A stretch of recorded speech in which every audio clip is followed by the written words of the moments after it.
My name is John. You might saw me on the screening. I'm very happy that so many people showed up. And we are here to talk about the movie, of course, and themes surrounding the movie. With us, we have Catalina Vallejo, who you see on the screen in front of us.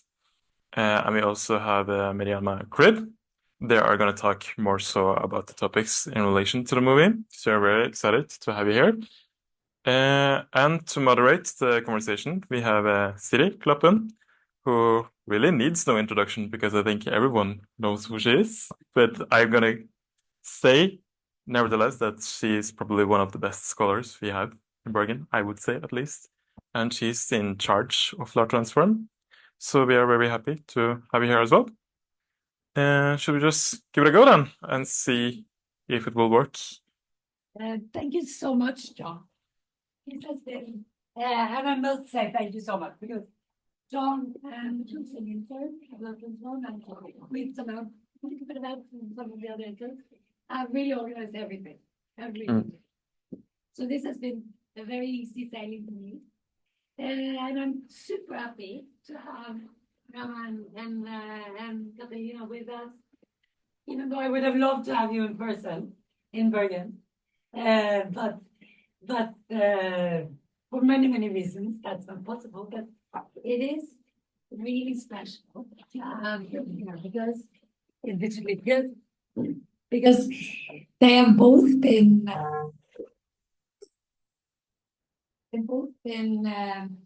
involved in research around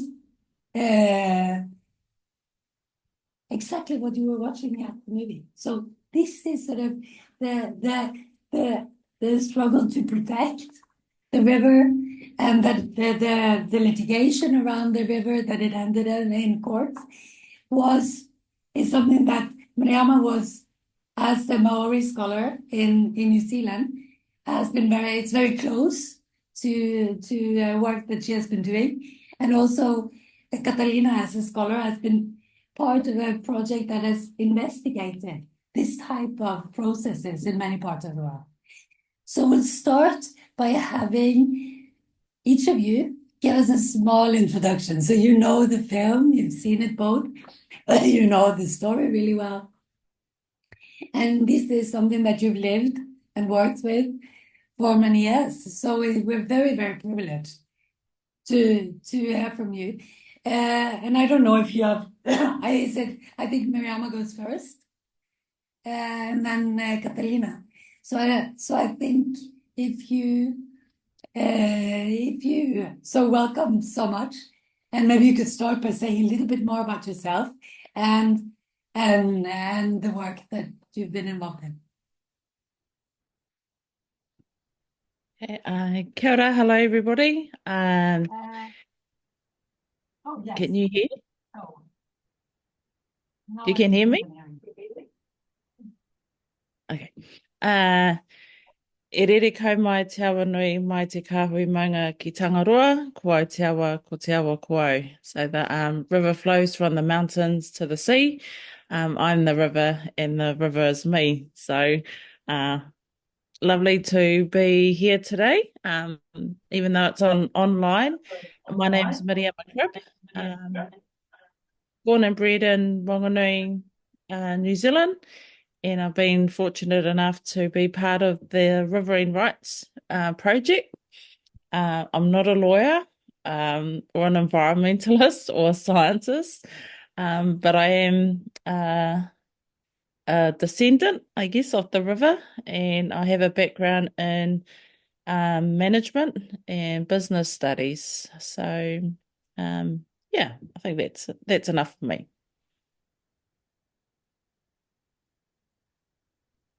Hi everyone, I'm Catalina. I'm in Colombia right now. My background is in law, and maybe some people that I know are there in the room. I lived in Bergen for around 10 years, so it's like a home, a family to me.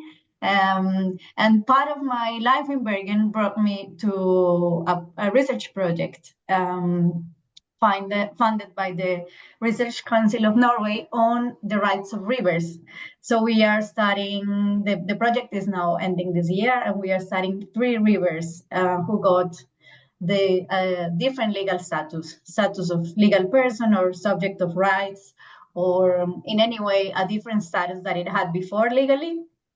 So we have 3 different case studies. I'm studying the Atrato River in Colombia, and my colleague Miriama has been not only studying, but as she said, she's a descendant from the Whanganui River, and we also studied the Ganga River in India. So we have been going to these rivers, and we've been thinking together about what it takes to protect a river. And yeah, from now I can say that what I've learned the most about this project is about bringing back some traditional values or values of traditional communities who live closer to nature to the law. But that's a difficult task. I will say that for now.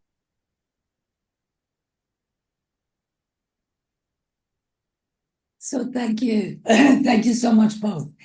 And I want to be, and of course now we'll start and go back to Mariama and have her give a bit more of the story, of her story that is in a way adjacent to the film that people have been watching and the work that you've been doing. And then also go back again to Catalina, but once they've finished their sort of introductory presentations or what they want to share with us for the beginning, it's possible for you all to ask questions. And if you want to do that, you can come and sit here. And then because then they can see you. And then and then I'll try and sort of make this on off from the sound work for us.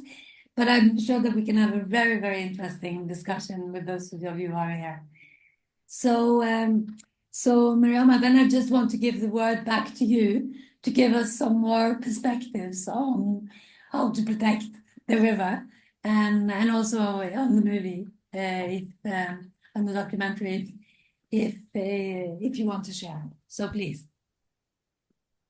Yeah, and I might start with the title of the movie, and I'm the river and the river is me. And you might have noticed I opened my introduction with that, which is a tribal proverb. And I think with indigenous cultures, that's how knowledge is handed down through stories and proverbs and songs. And so I think it's bringing back to the core, to the center, the things that we know, and that's been enabled through this legal mechanism of legal personhood. So I think with the Whanganui case, and what we're seeing today is kind of the outcome of a very long process that's taken place here in Whanganui. It's the longest litigation case in our country. So our ancestors have been fighting for the river for over 150 years. So what's happened with the Whanganui isn't something that just happened today. It's the result and the culmination of a lot of different strategies and efforts to try and get the river back to its original state, or as closely as possible that we can. So I think that's probably the key message, and that what we're seeing today is built on all the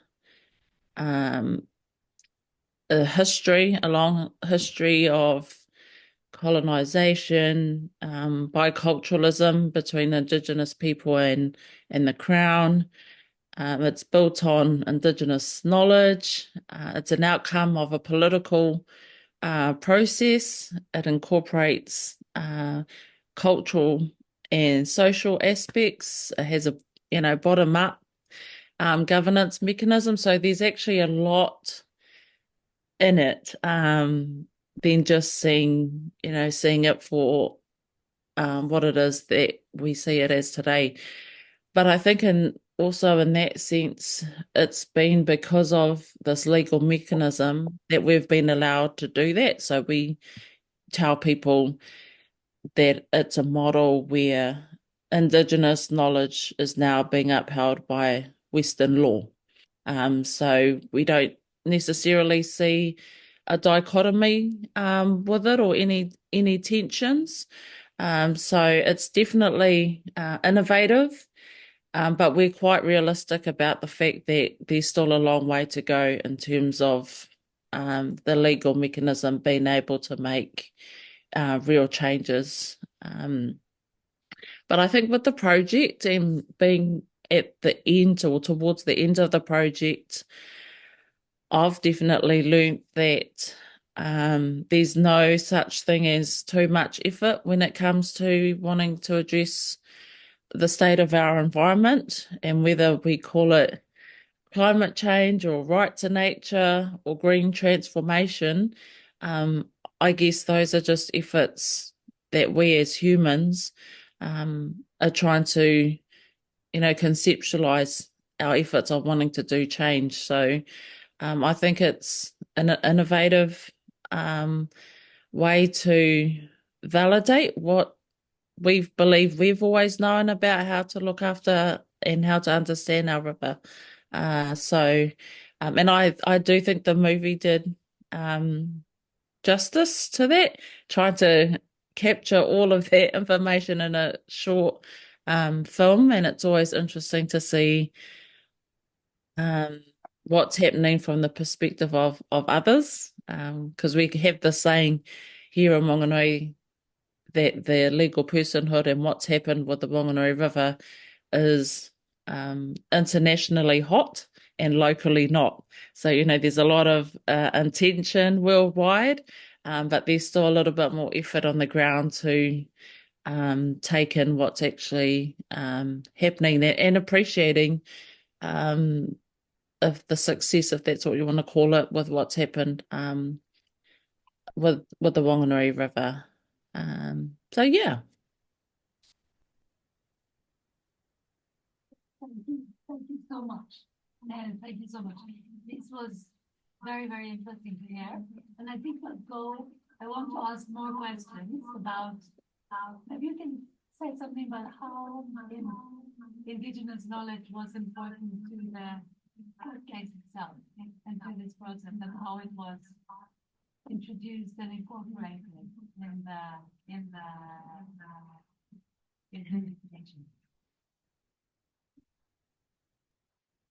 Yeah, I think that had been the most challenging part, putting into Western law quite deep in indigenous concepts, like acknowledging the river's spirituality. So I know from my own study that process had taken quite a long time to ensure that the messages that our tribal leaders, our tribal negotiators wanted to convey was done appropriately in Western law.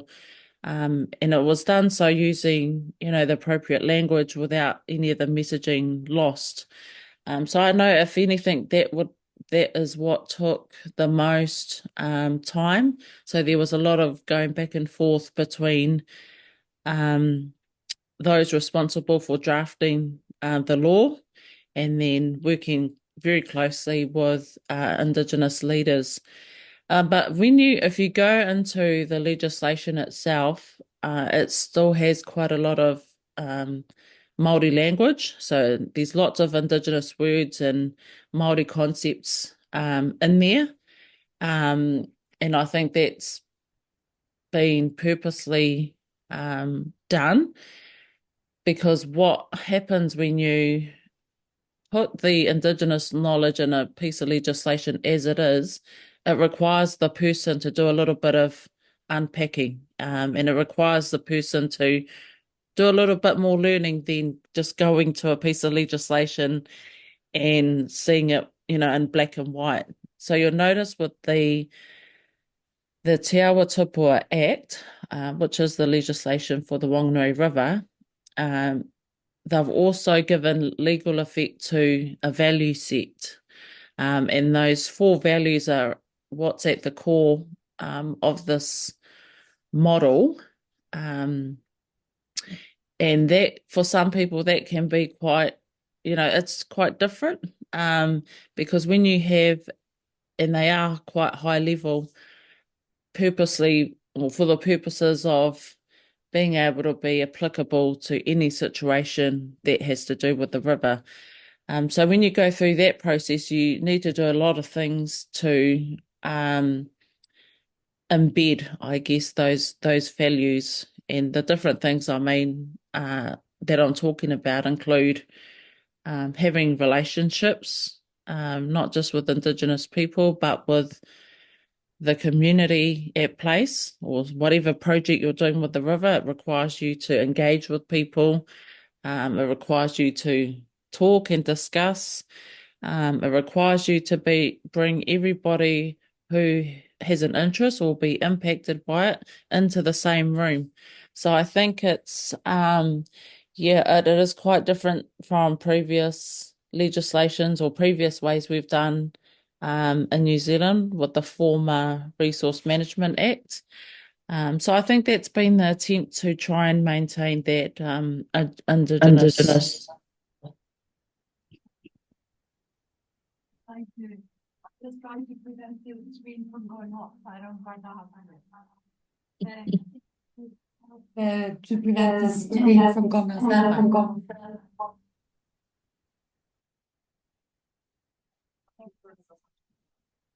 This is very, very interesting. I actually want to go to Catalina and ask her how the processes were different.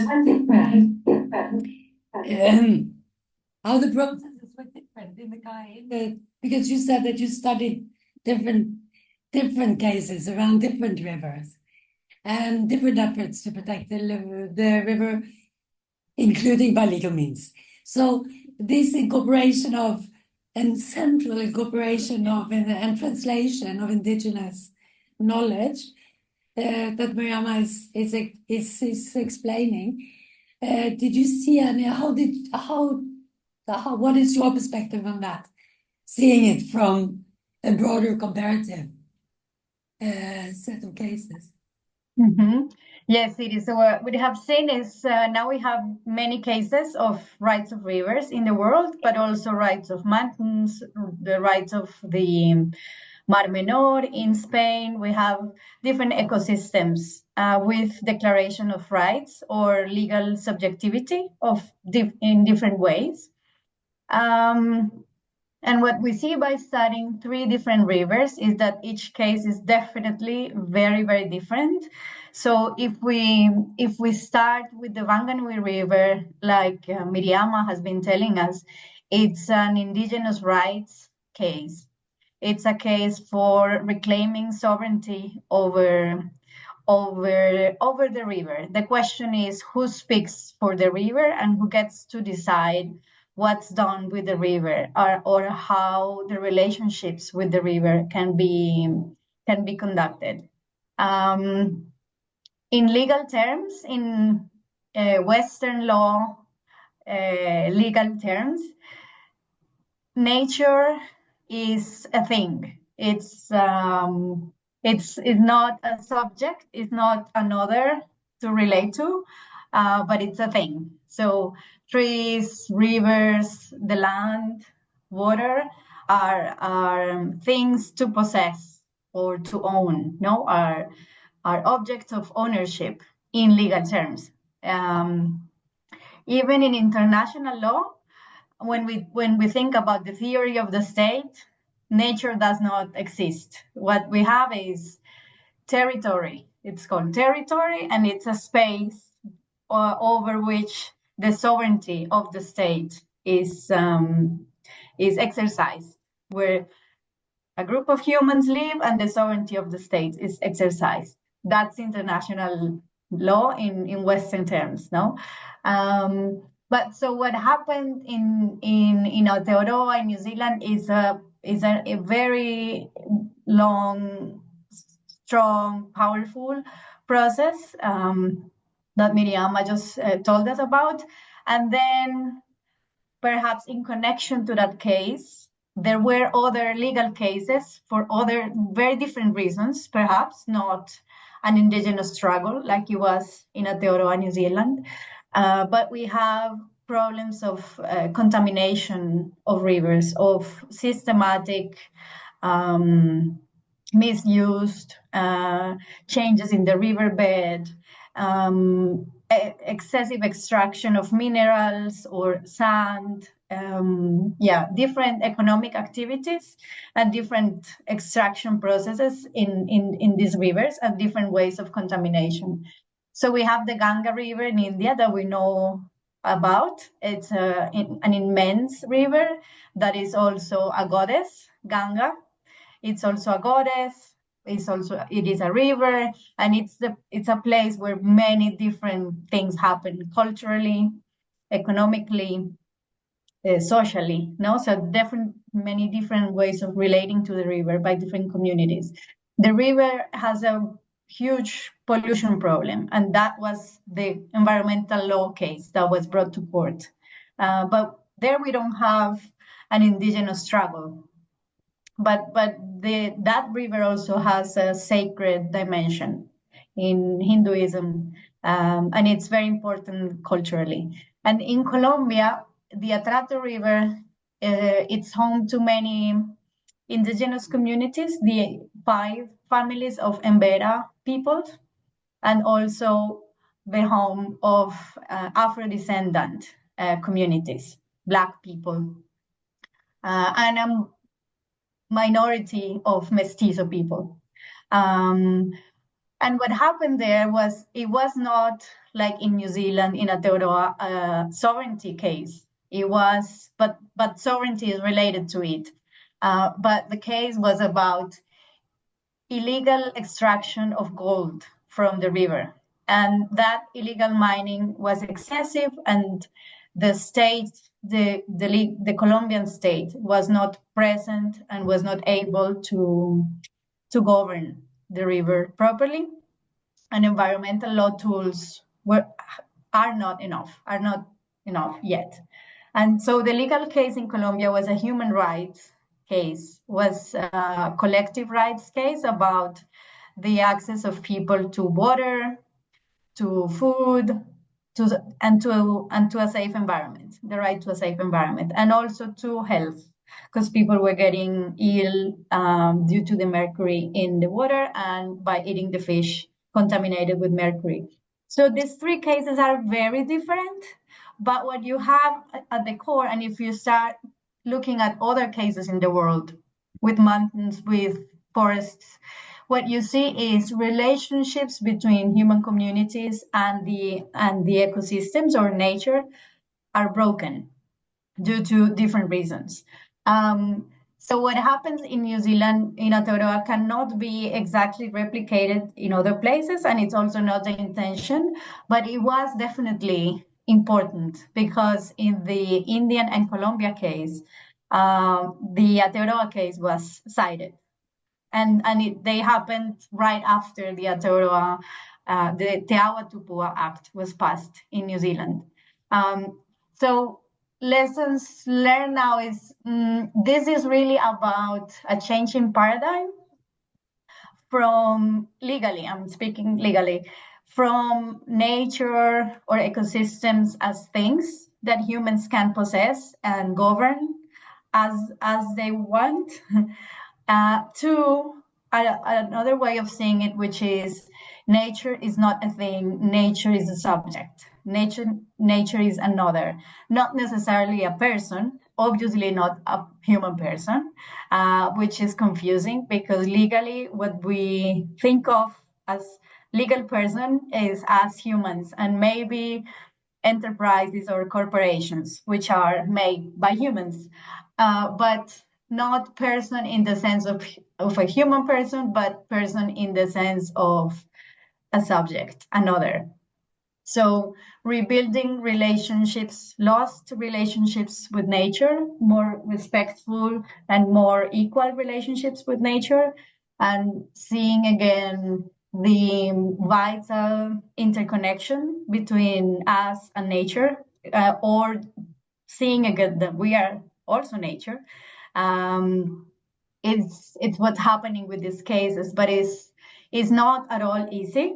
It doesn't mean that by recognizing legally that rivers have legal subjectivity, or they may even have river rights, the relationships with nature will change overnight. This is probably a very long process, but I think it's very interesting what's happening. I think it's very powerful what's happening.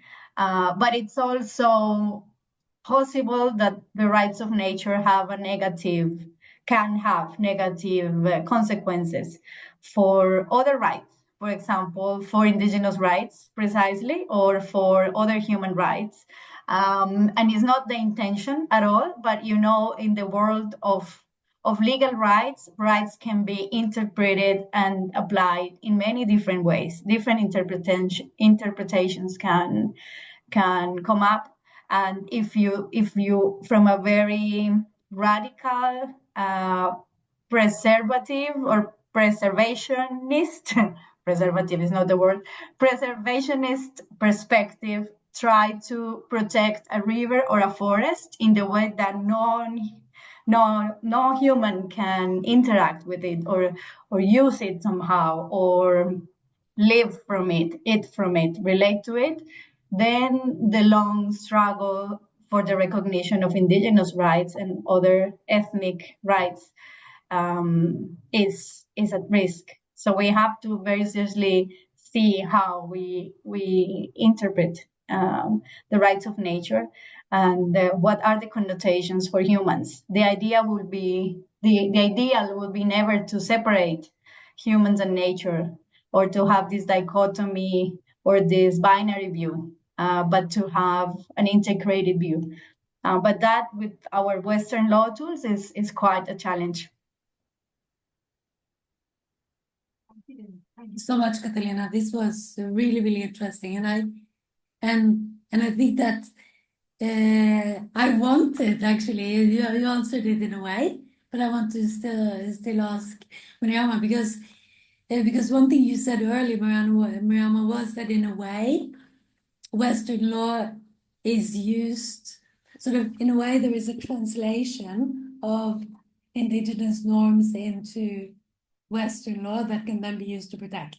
And then Catalina says, yes, but it can also be misused somehow. This legal way of protecting. But do you see this danger in your case? Or do you see that the inclusion of indigenous philosophy and thinking and conceptions around normativity, around the relation to the river, that which, as I understand from Catalina, is quite unique.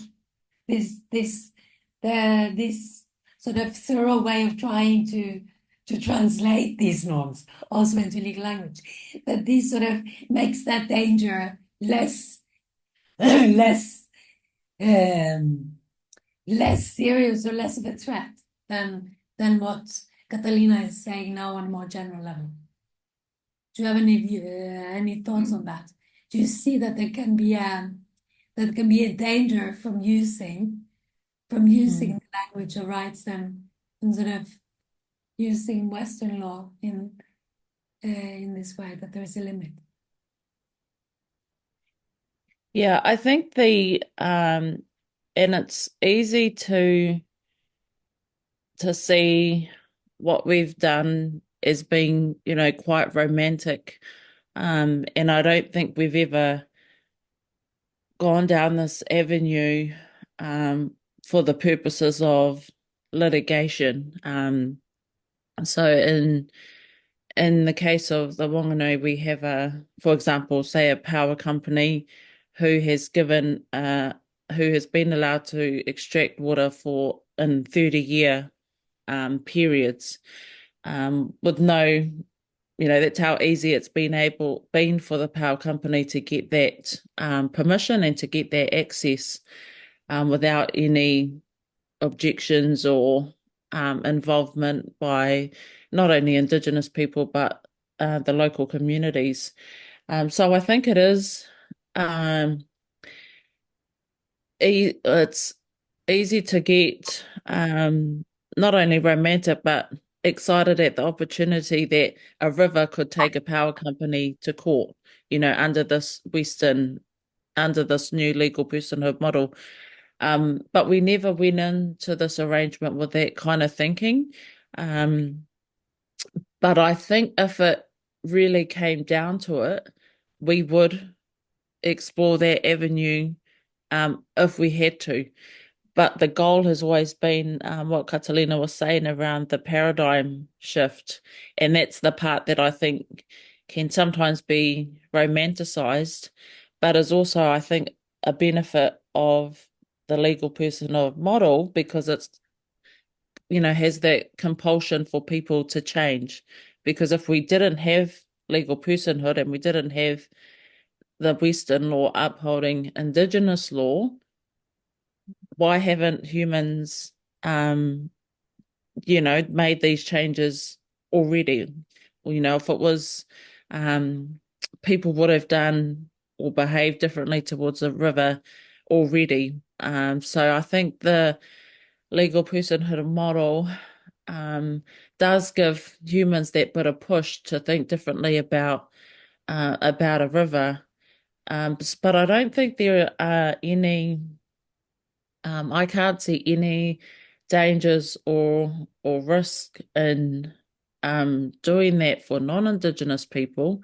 But I know for Indigenous people, seeing our own knowledges in Western law has been quite different. So, we'd never describe our river as a legal person or as something that has, it's always been an ancestor.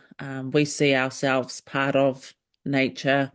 So for us, I know for even just the ordinary grandmother on the river, seeing our river in this way is quite new.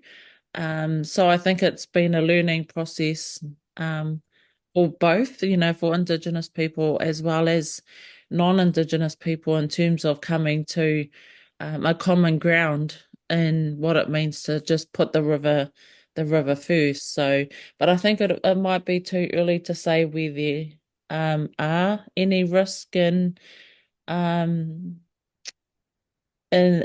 legal personhood model. I think everybody's still kind of in the honeymoon phase of writing this innovation and the momentum it's gathered for people to wanting to do things differently. Yeah. Thank you. Thank you so much. Thank you really so much.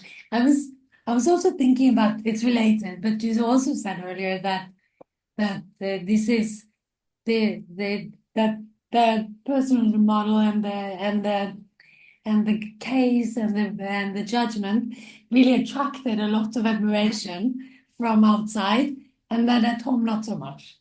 So I was just wanted to push you a little bit more on that. Is it more about that people don't really think about it or see the value of it, or don't know about it? Yeah, I think it's all of the above. And I know for Indigenous people, I think part of my work will be to help them to understand these new arrangements. We've had to use words like indivisible whole so that other people can see our river as one being. So, the riverbed, the water, the air on top, the banks on the side, we've always seen that as one part of one ecosystem. And we know that and we affirm those sorts of beliefs and knowledge through our proverbs. So, when we say the river flows from the mountain to the sea, that's what we mean by indivisible whole. But we've had to use terms like indivisible whole so that others can understand what we're trying to portray. And those are just some of the examples of, I think we've spoken about it already around the languaging and ensuring that messaging is correct. There are other aspects. So to us, we might think of the river as having a spirit. And then in the legislation, we'll use terms like metaphysical and physical. So I think those are just some of the things that we're also having to do here at home in terms of unpacking as well. So I think because it's not as the attraction locally hasn't been that big as it has internationally. I think we're also getting used to the changes as well, because we're so used to going through the previous legislation, which is quite transactional, very isolated from other things that are happening. So at the moment, I don't think it's really sunken in. There have been little pockets of projects and different examples where we've used the legislation, but I think as a wider community, perhaps we don't.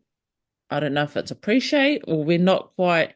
We haven't quite seen the fuller impact and potential that it has until we see it being spoken about by others, or when you have people wanting to come to Whanganui to say, what did you do? And then we're like, oh, yeah, maybe we have done something great here. But yeah, it does put a little bit of pressure on the legislation. So yeah.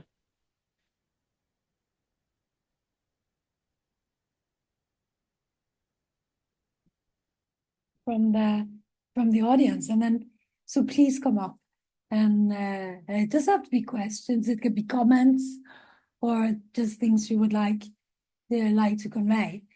I will continue to ask, but I would love to have it as more of a conversation if you have something you want to say. But so now I'll go to Catalina, or I actually do both. But I know that this is something that Catalina has been thinking about. Of course, many of you might know that some constitutions, for instance, in Ecuador and Bolivia, there was an approach to put rights of nature into the constitution. So that is another way of trying to say that we need to think about law in another way. We need to think about rights and law in another way than has traditionally been done in Western law.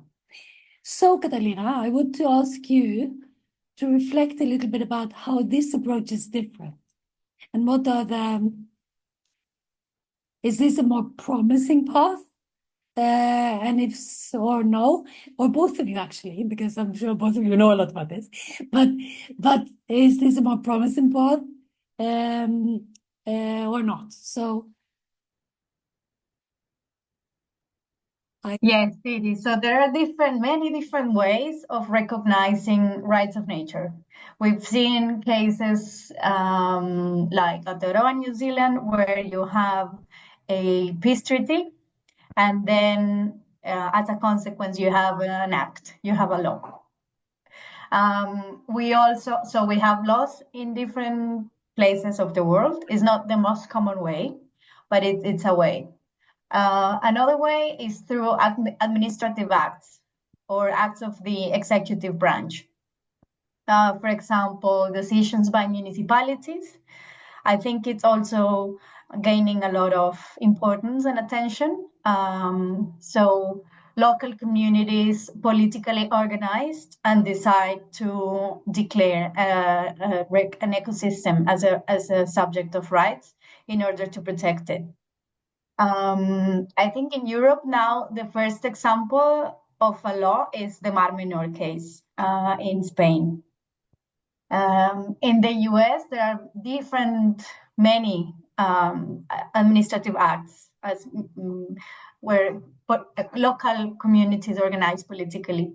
And we have, like in Colombia and India, judicial decisions where people who were bringing the litigation to court were not asking for declarations of rights of nature. They were asking for the protection of human rights, especially environmental and public health rights. But then we have, as you said, constitutional amendments or new constitutions, like the Ecuadorian Constitution of 2008, the Bolivian Constitution 2009, I think. Correct me if I'm wrong. Which are countries that have a majority of indigenous population. Not necessarily in government, participating in government, but through social mobilization, they managed to bring the rights of Pachamama to the constitution, to say, not like in Colombia or New Zealand, that one river has rights, or one forest, but the whole of nature as an entirety has rights. Pachamama as a unity has rights.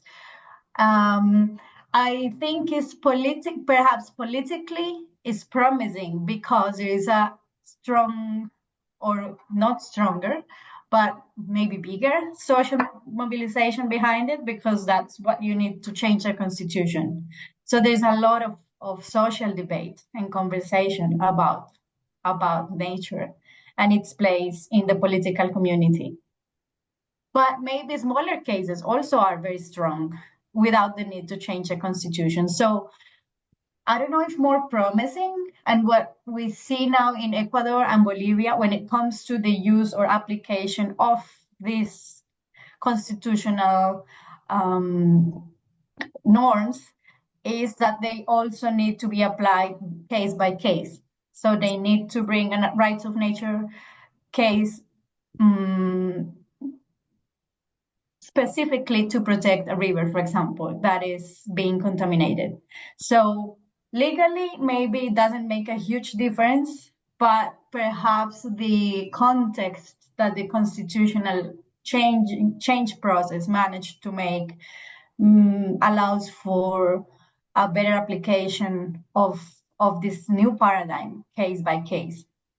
The thing is, maybe legally is a new paradigm, but in societies where the majority of the population is indigenous, maybe it's a majority, of persons having this paradigm, or of communities. And I'm a skeptical city when it comes to how to the power of rights declarations for nature being really effective in practice, because I think these changes are cultural. Legal changes are slow, but okay, they happen. But the changes in culture are much slower, and I think, and I'm worried because we don't have that much time to protect nature.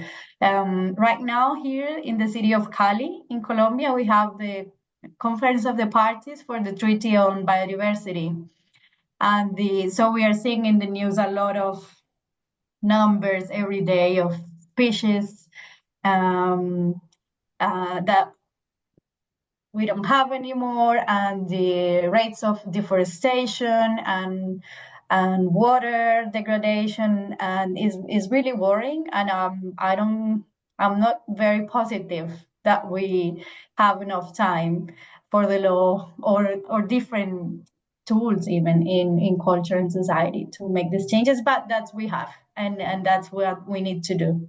So I think every way is promising.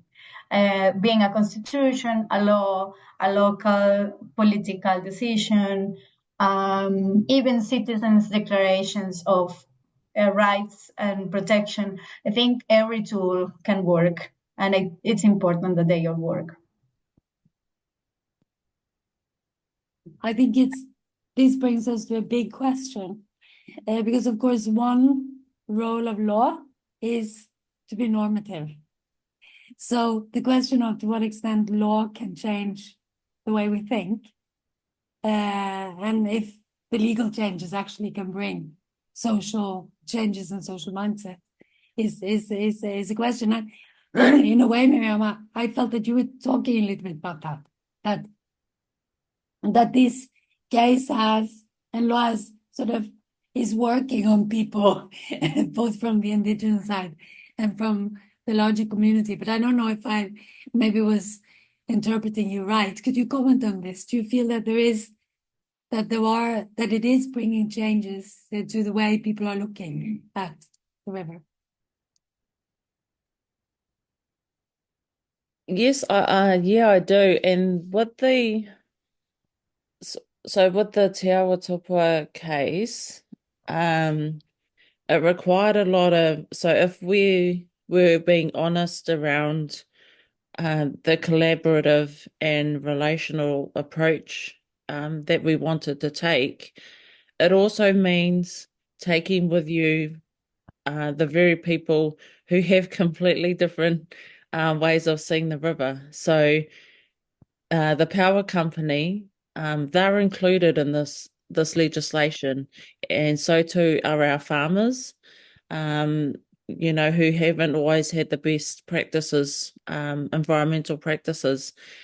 So that's probably what's been quite special about it, is being able, how do you take everyone with you and get everybody's buy-in to something that hopefully improves the state of our environment, which is also one of the benefits, I think, of this legislation. But when you put a river first, which is to me, that seems normal, to have a legislation that actually puts the river first is normal to us. But the way we've did it before under the old legislations, it's always been around human interest, or, interests of farmers, interests of tourists. And sometimes those have been competing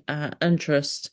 Whereas if you put the river first, it requires everybody to see everything from the point of view of the river, and which means it doesn't matter if you're a farmer or you're a fisherman or a jet boat operator.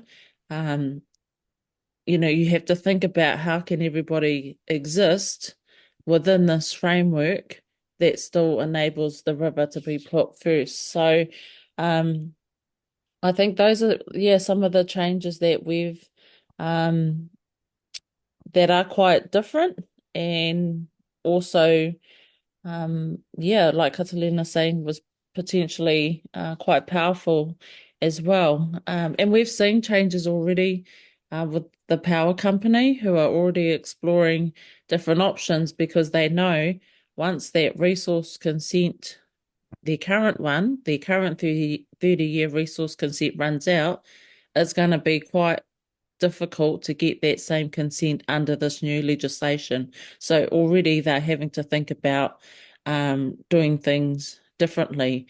But we had to get those groups and those people who had different interests, we had to get their buy-in before the legislation had passed.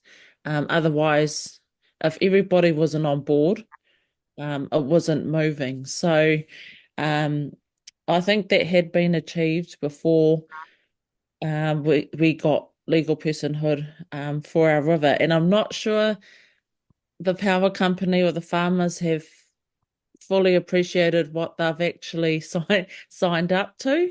But I think that's part of the work.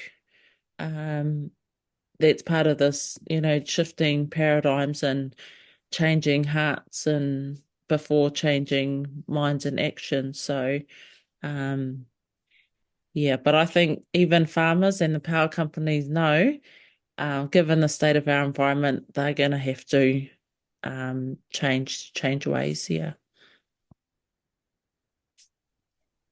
Didi, may I add something? Yes. Sure. Okay. No, I just after hearing what Miriama was saying, I remember once when talking about climate change litigation, you and I discussed this legal principle that already exists for the rights of children, which is the best interest of the child, which works very well in civil law for the protection of children, and is, of course, parents, for example, when they get divorced, they have different interests or different needs that need to be protected as well, and rights and society. But then what needs to be done every time when you're making a decision about a child is what's in the best interest of this child. And I think an application in environmental law in connection to the rights of rivers or nature as a whole could be very interesting. As Miriama was saying, of course, rivers don't have a human voice, cannot go to court, cannot argue in court. And so the big question when we think about the rights of nature is also who speaks for a river, who represents a river, how do you, and then it's very difficult democratically. How do you choose who will represent the river? Because there are many vested interests in a river, and also communities, riverine communities are very, very diverse, and they have opposing interests and ideas as well. So how democratically, how do you make this happen properly? Who is good or bad for the river? So developing more and thinking more about what will be in the best interest of nature without it being totally technical, just calling the scientists and telling us what is the maximum amount of X and Y pollutant that we can put in the river, or also making it political but scientific but spiritual. I don't know, we need to develop these tools and we need to keep thinking about this. And connected to my former question about the constitutional change or the legal change or the judicial case, what I'm seeing is in studying these cases is what makes a difference is what people do with them, with this decision or with this legal change, because actually legally these decisions are quite fragile. They are not really for example, in Colombia, okay, the Atrato River is a subject of rights, but we don't have the civil law to go with it. So we didn't change the civil code, for example, to say that the legal person now allows for nature, or we didn't make changes in procedural law to say how would other legal subjects have a legal voice. We don't have this. So it could be useless to have these new declarations, or it could be useful. And what I see is when communities politically use these changes is very powerful. Like Miriama and her communities are doing in Aotearoa. I think here in the Atrato River, I also see a beautiful and powerful and also very difficult political mobilization from Afro-descendant communities and indigenous peoples to use this tool, even if it's not their very favorite, to call the river a legal person, to use it as a tool. And so I try to teach my students that, this is happening, this is perhaps problematic, controversial, we still need to develop it more, but what's important is what you, as a new generation, will do with this. We need to do, I don't know, crazy things from the perspective of traditional law, no? It's an open question how we use it. It's fascinating, and I'm very glad that you're teaching the students, Catalina. I think our time is probably up. What time is it? Yeah, so we're way over. But I want to ask, or maybe just this very small thing, Catalina, before I thank you both, because it links to what you said now, because you developed this concept of butterfly judging in your PhD, and it links to what you're saying now. So there are so we need the spectacular new creative forms of judging that suddenly sort of brings up a new idea, like you say, crazy. So okay, this is a legal person. We'll do something that is spectacular, that brings attention from the world and maybe makes people think differently. Or we'll put the rights of nature into the Constitution. But what matters is what not so brave judges do with it and other people do with it to get the butterfly effect. And in a way, I think that your idea now, which I think is excellent, of thinking around a parallel to the rights of the child, a small child cannot speak for itself, is really interesting. So maybe I mean, we have to stop, but just one last word on that from you, and then one last word from Miriam on what she wants to say for closing. Yes, it is. So, I mean, it's also a bit controversial because the India case or the Ganga case used that category of the law, the minor, like the river was a minor, so it wasn't declared as a legal person, but the judge decided that they could be like children are, that they are represented by someone who takes care of their interests. So they use this parental tutor, I don't know in English, but protector or legal representative tool or category, which is also very much criticized. It's like, yeah, but we are infantilizing rivers, like all this discussion, which it's also interesting. But I think just taking the part of the best interest, right? And how that can be integrated into a new ecological law, which is also being discussed by many authors, that law divides things. For example, like Miriama was saying, Western law takes the riverbed is one thing, the water is another thing, and this part of the river is one part, and then the next municipality that's like another river, and they say, no, it's from the mountains to the sea, it's a living entity. So that's what ecological law is about, to reintegrate this different view that things are not separated, disconnected, and there are different consequences when you act in some way with one of the elements of the river. Then there are consequences for the rest of the river, for the rest of nature, which includes humans. So yeah, that would be one idea. The best interest of nature could be one idea, and we need to keep thinking about democratic ways of environmental governance that really bring back voices that haven't been in the discussion or decision making when it comes to nature, to governing nature. The last words today.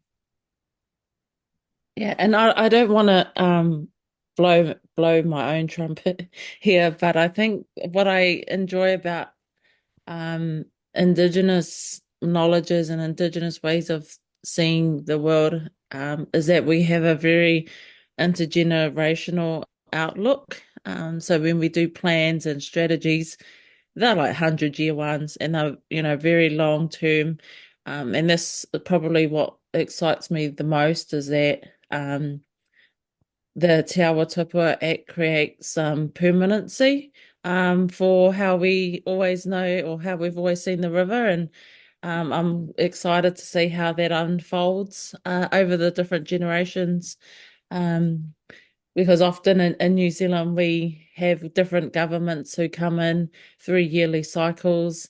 There's usually a fad or flavor of the month, way to do things. But I think with this act, it's creates permanency for indigenous knowledge and as well as community involvement. But it also ensures that it puts the river first, which creates a lot more substance than what we usually see in other legislation. So, but the work required, that's needed to be done on the ground is not lost on me. So, I think, yeah, just a lot of work still to be done. So work to do for all of us. So thank you. I think that's a really appropriate way to end. And I just want to thank both of you so, so much for taking the time at the inconvenient times of the day and for sharing with us and teaching us and giving us new insights. So thank you so much.